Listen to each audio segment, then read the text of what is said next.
கிறிஸ்துவுக்குள் பிரியமான தேவஜனமே, உங்கள் யாவரையும் ஊற்றுண்ட பரிமள தைலம் என்ற நாமம் கொண்ட இயேசு கிறிஸ்துவின் இனிய நாமத்தில் நான் உங்களை வாழ்த்தி வரவேற்கிறேன். சில தினங்களுக்கு முன்பாக நாம் ஈஸ்டர் பண்டிகையை கோலாகலமாக கொண்டாடினோம். நமக்காக இயேசு கிறிஸ்து மரித்து உயிரோடு எழுந்து இருக்கின்றார். ஒவ்வொரு நாளும் ஈஸ்டர் தினத்தை நாம் நினைவு கூறக்கூடியவர்களாக இருக்கிறோம். ஒவ்வொரு நாளிலும் ஈஸ்டர் மணி நமக்கு காதில் ஒலித்து கொண்டே இருக்கின்றது. கிறிஸ்து எழுந்தார், கிறிஸ்து உயிரோடு எழுந்தார் என்று ஒலித்து கொண்டே இருக்கின்றது. ஒவ்வொரு நாளும் ஈஸ்டர் மலர்கள் மலர்ந்து கிறிஸ்துவின் உயிர்த்தெழுதலை நமக்கு அறிவித்து கொண்டே இருக்கின்றது. மேலும் உலகமெங்கும் உள்ள விசுவாசிகள் ஹல்லேலூயா, இயேசு கிறிஸ்து உயிர்த்தெழுந்தார், அவர் தாம் சொன்னபடியே உயிர்த்தெழுந்தார் என்று சொல்லிக்கொண்டே இருக்கிறார்கள். எந்த சிரசில் பொற்கிரீடம் சூடப்பட்டு இருந்தவராய் இயேசு கிறிஸ்து இருந்தாரோ, நமக்காக நம் பாவங்களுக்காக அவர் முக்கிரீடம் சூடினார். எந்த கைகளால் வியாதியஸ்தரை தொட்டு சுகமாக்கினாரோ அந்த கைகளில் ஆணிகள் கடாவப்பட்டது. எந்த கால்கள் நன்மை செய்வதற்காகவே சுற்றி அலைந்ததோ அந்த கால்களில் ஆணிகள் கடாவப்பட்டது.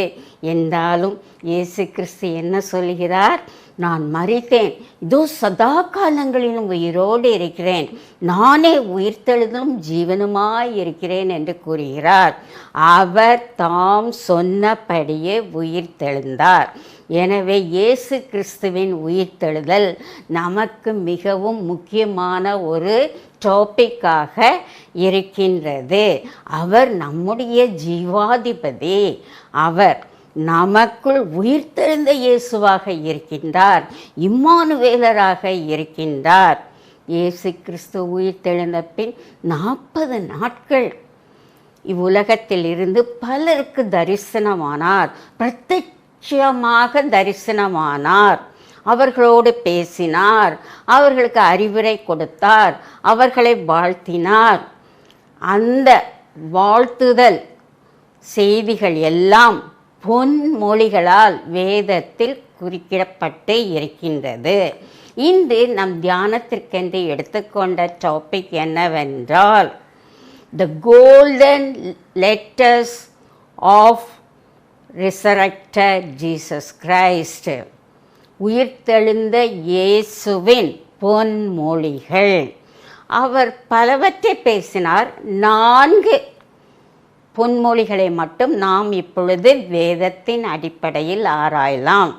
வாழ்க என்று வாழ்த்துதல் கூறினார், பயப்படாதிருங்கள் என்று கூறினார், உங்களுக்கு சமாதானம் என்று கூறினார், நீங்கள் புறப்பட்டு போய் சுவிசேஷத்தை அறிவியுங்கள் என்று கூறினார். இந்த 4 பொன்மொழிகளை பற்றி இப்பொழுது நாம் ஆராய்வோம்.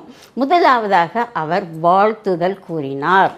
அதாவது மத்தேயு 28ஆம் அதிகாரத்தை எடுத்து வாசித்து பார்த்தீர்கள் என்றால், அங்கு சில ஸ்திரீகள் அதிகாலையில் இருட்டோடே எழுந்து கல்லறைக்கு வந்தார்கள். கல்லறை திறக்கப்பட்டிருந்தது.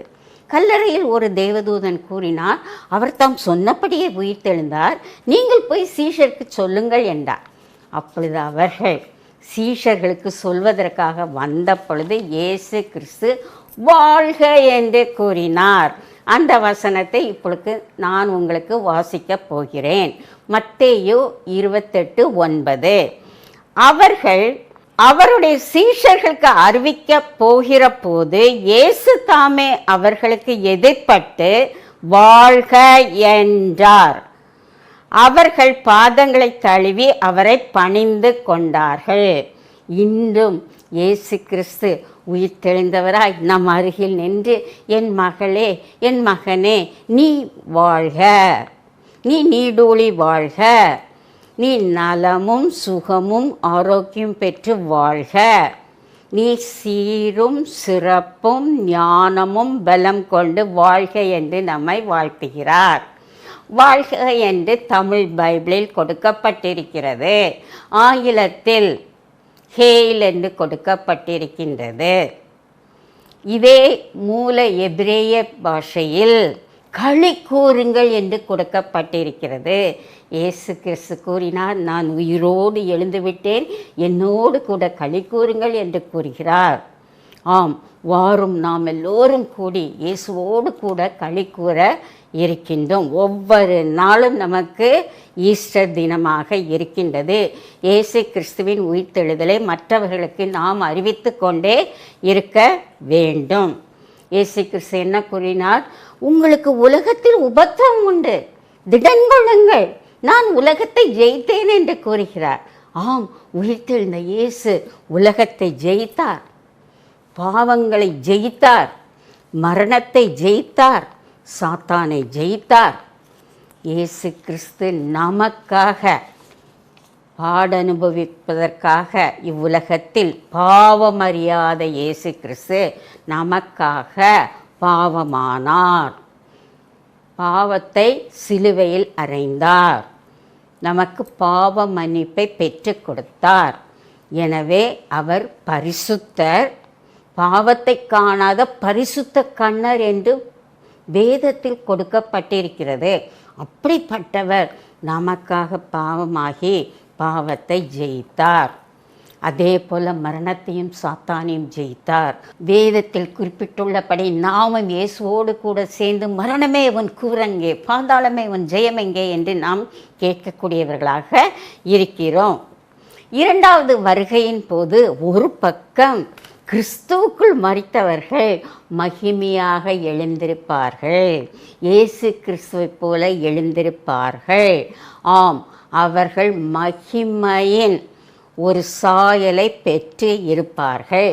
மறுபுறம் இயேசு கிறிஸ்துவின் வருகையின் போது உயிரோடு இருக்கும் நம்மை போன்ற விசுவாசிகள் மறுரூபமாக்கப்படுவோம்.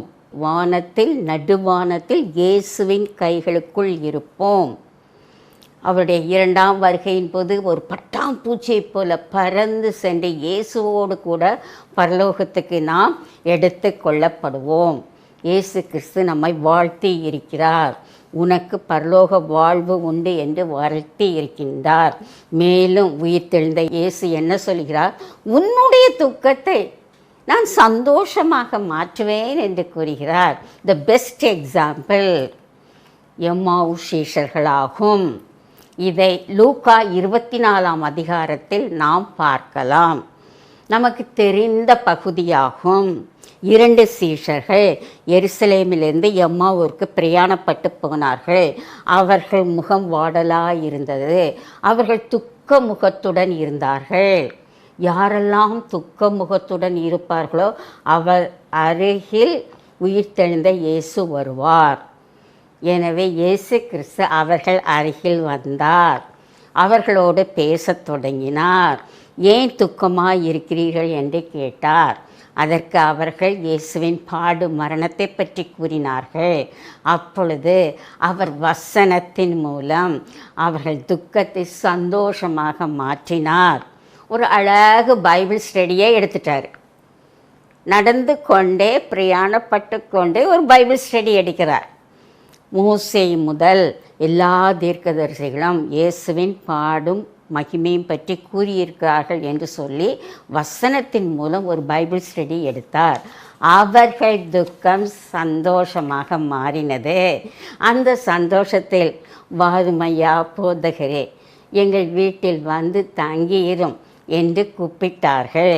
இயேசு இதே போல நாம் துக்க முகத்துடன் அழுது கொண்டு இருக்கும் பொழுது உயிர்த்தெழுந்த இயேசு நம் அருகில் வருவார், நம்மோடு நடந்து வருவார், நம்மோடு பேசுவார், நம்மோடு பைபிள் ஸ்டடி எடுப்பார், பந்தி இருப்பார், அப்பத்தை எடுத்து ஆசீர்வதிப்பார்.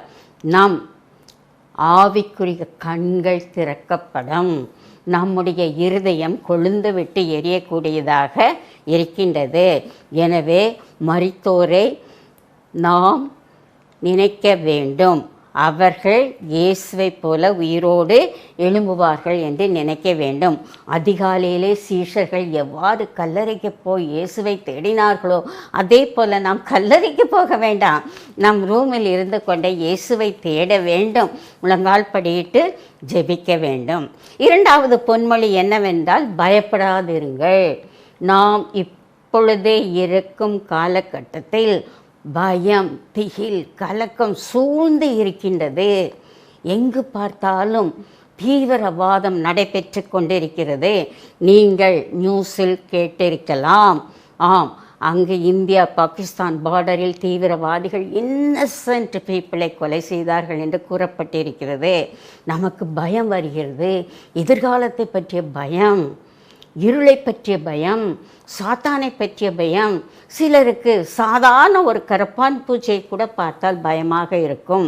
எனவே மனித இயல்பே பயந்து கொண்டே இருப்பது தான். ஆனால் இயேசு கிறிஸ்து உயிர்த்தெழுந்தவராக நம்மிடத்தில் வந்து பயப்படாதிரு என்று கூறுகிறார். முதலாக இயேசு கிறிஸ்து உயிர்த்தெழுந்த பொழுது அங்குள்ள ஸ்திரீகளை பார்த்து பயப்படாதீர்கள் என்று கூறினார். அந்த வசனத்தை இப்பொழுது நான் வாசிக்கிறேன். மத்தேயு 28:10. அப்பொழுது இயேசு அவர்களை நோக்கி, பயப்படாதிருங்கள், நீங்கள் போய் என் சகோதரர் கலிலியாவுக்கு போகும்படி அவர்களுக்கு சொல்லுங்கள், அங்கே அவர்கள் என்னை காண்பார்கள் என்றார். இயேசு கிறிஸ்து இன்றும் நம்மை பார்த்து பயப்படாதிருங்கள் என்று கூறுகிறார். சீஷர்கள் பயத்தின் மிகுதியால் பூட்டப்பட்ட ஒரு அறையில் இருந்தார்கள். இயேசுவை சிலுவையில் அறைந்தவன் தங்களையும் சிலுவையில் அறைந்து விடுவார்கள் என்று எண்ணி பயத்துடன் வந்து கதவை டைட்டாக லாக் பண்ணிட்டு உள்ளே இருந்தாங்க. அப்பொழுது அவர்கள் பயத்தை நீக்குவதற்காகவே இயேசு கிறிஸ்து அங்கு வந்தார். அவர்கள் என்ன நினைத்தார்கள் தெரியுமா? பச்சை மரத்திற்கே இந்த பாடு என்றால் பட்ட மரத்திற்கு என்ன பாடு? அதாவது இயேசு கிறிஸ்து நன்மை செய்து கொண்டே இருந்தார், உபதேசம் பண்ணினார், மக்களை சுகப்படுத்தினார், ஆறுதல் படுத்தினார், தேர்தல் படுத்தினார். அப்படிப்பட்ட இயேசுவை சிலுவையில் அறைந்தார்கள். நாங்கள் படியாதவர்கள், நாங்கள் மீனவர்கள், எங்களுக்கு என்ன பாடு என்று அவர்கள் பயந்து கொண்டு அந்த பூட்டின அறையில் வந்தார்கள். அப்பொழுது இயேசு கிறிஸ்து உள்ளே வந்தார். கதவை தட்டி கொண்டு வரவில்லை. அதுதான் எல் ஷடாய், சர்வ வல்லமை உள்ள கடவுள். கான்கிரீட் சுவர் வழியாக அவர் அப்படியே உள்ளே வந்து விட முடியும். வந்து உங்களுக்கு சமாதானம் என்று கூறினார். இன்று நாம் திகிலுடன் பயத்துடன் இருக்கும் பொழுது என் பிள்ளைகளின் படிப்பு எப்படி இருக்கும், என் பிள்ளைகளின் எதிர்காலம் எப்படி இருக்கும், அவர்களுக்கு வேலை கிடைக்குமா, திருமணம் தடைப்பட்டு விடுமா என்று பயத்துடன் நாம் இருக்கும் பொழுது உயிர்த்தெழுந்த இயேசு நம் அருகில் வந்து என்ன கூறுகிறார்? பயப்படாதே, நான் உன்னுடனே கூட இருக்கிறேன் என்று கூறுகிறார். நம் வாழ்க்கையில் கொந்தளிப்பு ஏற்படலாம். கடலின் மீது நடந்த இயேசு கிறிஸ்து, காற்றையும் கடலையும் அதட்டின இயேசு கிறிஸ்து நம் வாழ்க்கையின் கொந்தளிப்பை அடக்கி போட வல்லவராய் இருக்கிறார். நம்மை சுற்றிலும் சத்துருக்கள் இருக்கலாம். அப்பொழுது இயேசு கிறிஸ்து என்ன கூறுவார்? உன் சத்துருக்களுக்கு முன்பாக உனக்கு ஒரு பந்தியை ஆயத்தப்படுத்துவேன், உன் தலையை எண்ணெயால் அபிஷேகம் பண்ணுவேன், நன்மையும் கிருபையும் உன்னை தொடரும் என்று கூறுகிறார். நம்மை சுற்றிலும் ஏரோது போன்ற ஆட்கள் இருக்கலாம். அவர்கள் கொலை வெறியில் நம்மோடு துன்பத்தை கொடுக்கக்கூடியவர்களாக இருக்கலாம். பார்வோன் போன்ற ஆட்கள் நம்மை சுற்றிலும் இருக்கலாம். நமக்கு சுமையை கொடுக்கலாம், பாரத்தை கொடுக்கலாம், மனச்சோர்வை கொடுக்கலாம், நமக்கு பெருமூச்சை கொடுக்கலாம். அதே போல் இயேசபேலின் ஆவியை பெற்றவர்கள் நம்மை சுற்றிலும் இருக்கக்கூடும். அவர்கள் நம்மை துரத்தி கொண்டே வருவார்கள். பயப்பட வேண்டாம். உயிர்த்தெழுந்த இயேசு வல்லமையுடன் நம் அருகில் இருக்கிறார். இனிமையானவராக, துணையாளராக, ஒரு மணவாளனாக நம் அருகில் இருக்கிறார். எல்லா துன்பமும் மறைந்து போகும், எல்லா சத்துருக்களும் மறைந்து போய் விடுவார்கள். ரீசெண்டாக ஹிஸ்ட்ரி புக்கில் ஒரு ஸ்டோரி ஒன்று வாசித்தேன். ஜோன் ஆஃப் ஆர்க் என்ற ஒரு பெண்மணி, அவள் 14ஆவது நூற்றாண்டில் பிரெஞ்சு நாட்டில் இருந்தார். மிக தைரியசாலி, ஒரு விசுவாசி. அவளுக்கு 16 வயதில் ஒரு அசிரிரி சத்தம் கேட்டது. இயேசு கிறிஸ்து அவளோடு பேசினார். அவள் ஒரு படைத்தலைவியாக மாறினார். பிரெஞ்சு தேசத்துக்காக அவள் படை சென்று ஒரு தலைவியாக நின்று பல வெற்றிகளை பெற்றாள். ஆர்லைன்ஸ் என்ற இடத்தை பிடித்தாள்.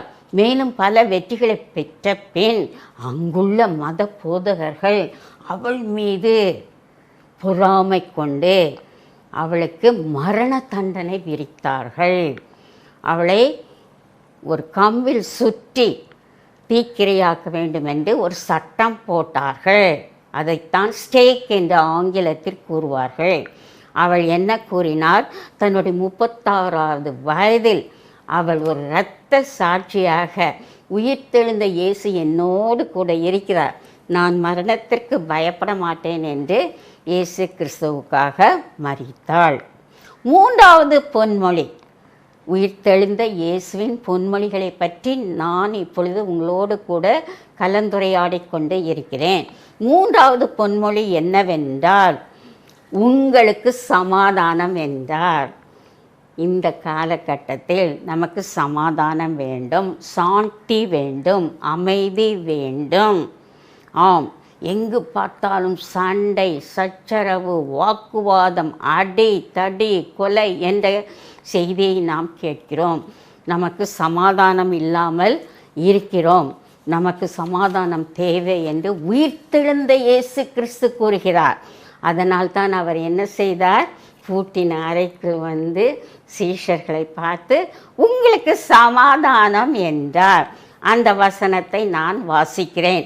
அதே வசனம் நமக்கும் இயேசு கிறிஸ்து இன்று கூறுகிறார். யோவான் 20:19, வாரத்தின் முதல் நாளாகிய அன்றைய தின சாயங்கால வேளையில் சீஷர்கள் கூடியிருந்த இடத்தில் யூதர்களுக்கு பயந்ததினால் கதவுகள் பூட்டியிருக்கையில் இயேசு வந்து நடுவே நின்று உங்களுக்கு சமாதானம் என்றார். உங்களுக்கு சமாதானம். சமாதானம் ஓதும் இயேசு கிறிஸ்து இவர்தான், நம்முடைய இரட்சகர்தான். அவர் நமது சமாதான பிரபுவாக நம் உள்ளத்தில் பிறந்திருக்கிறார். சமாதான பிரபுவாக நம் வீட்டில் பிறந்திருக்கிறார். சமாதான பிரபுவாக இந்திய தேசத்தில் பிறந்திருக்கிறார், உலகத்தில் பிறந்திருக்கிறார். அவர் சமாதான காரணர், சமாதானத்தை உண்டு பண்ணுபவர். He is the author, origin and he is the fountain of peace.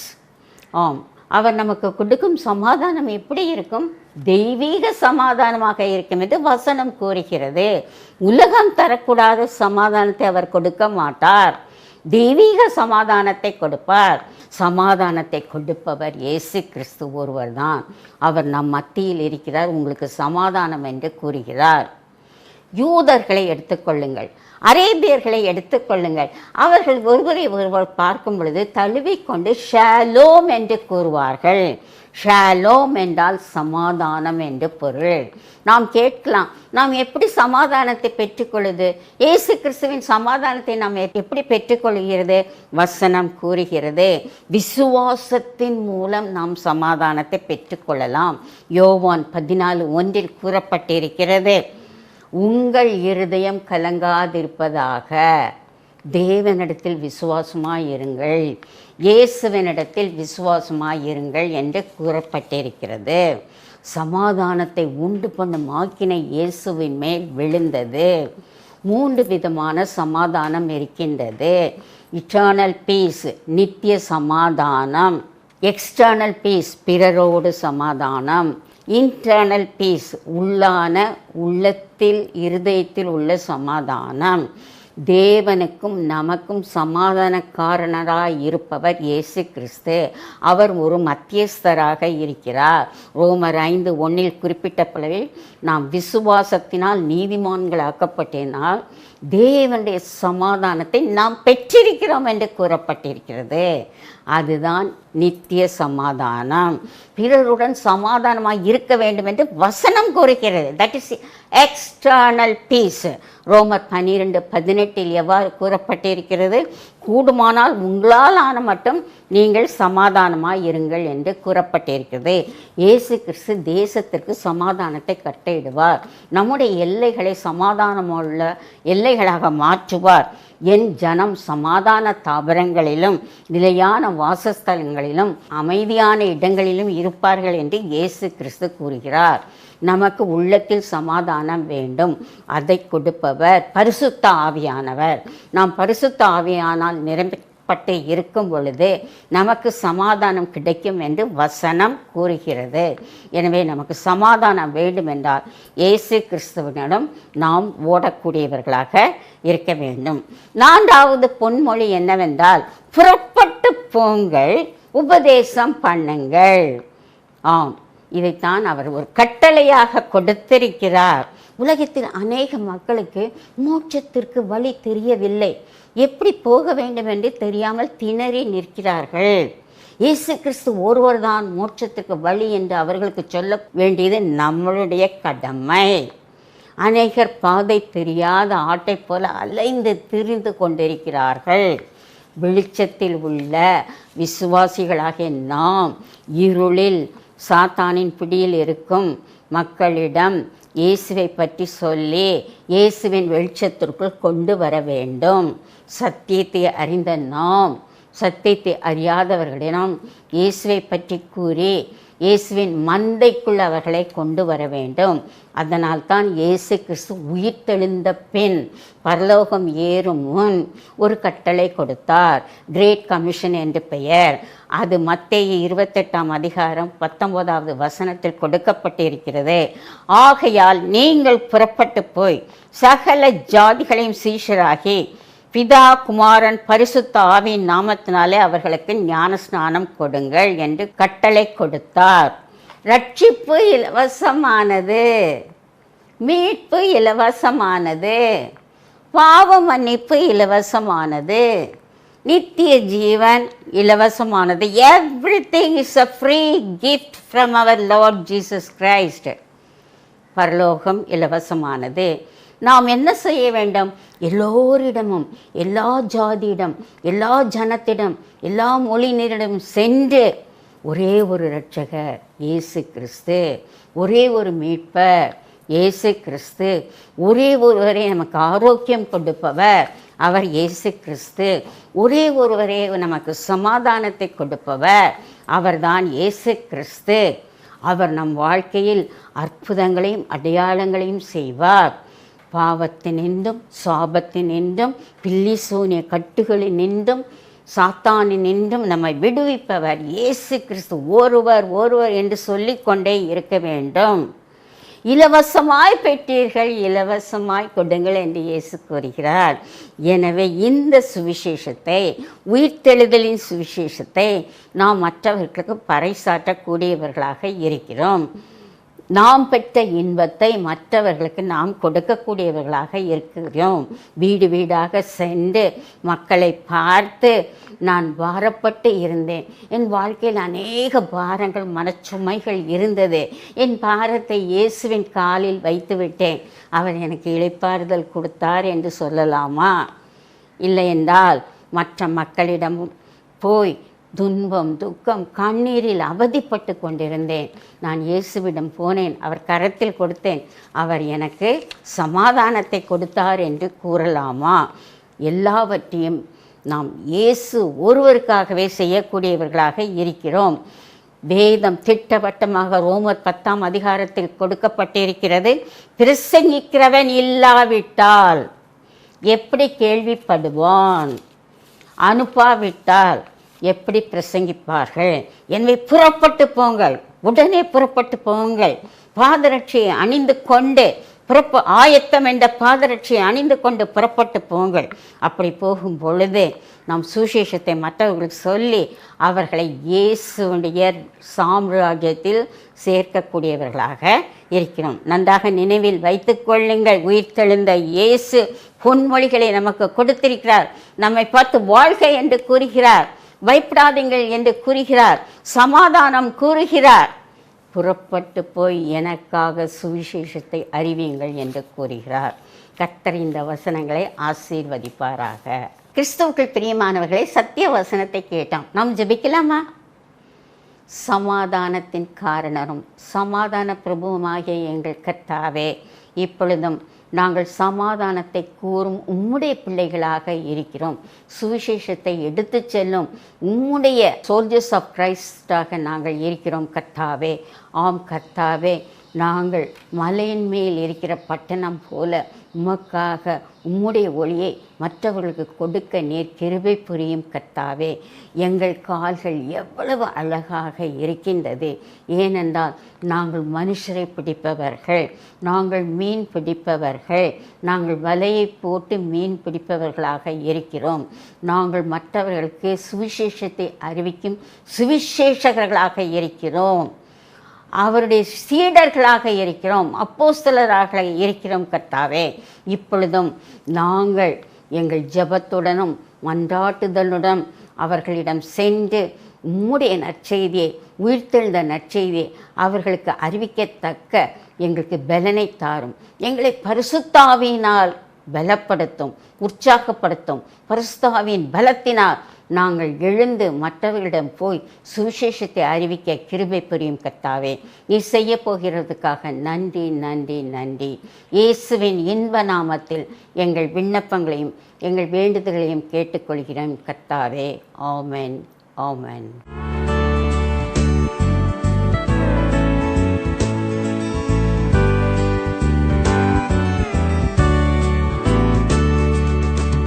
கிருபை பெரிதல்லோ எம் ஜீவனிலும் அதே மட்டும் காத்ததுவே இன்னும் தேவை கிருபை தாருமே, இன்னும் தேவை கிருபை தாருமே.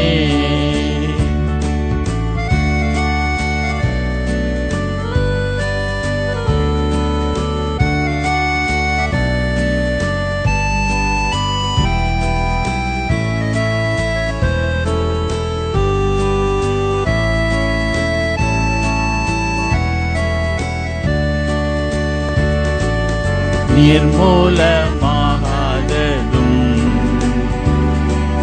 நிற்பது மோக்கிருபை,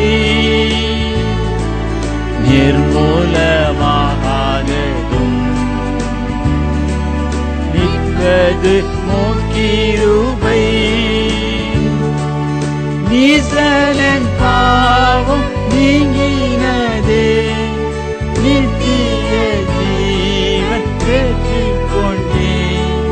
காத்துக்கொள்ள கிருபை தாருமே, காத்துக்கொள்ள கிருபை தாருமே. தம் கிருபை பெரிதல்லோ எம் ஜீவனிலும் அதே இம்மட்டும் காத்ததுவே இன்னும் தேவை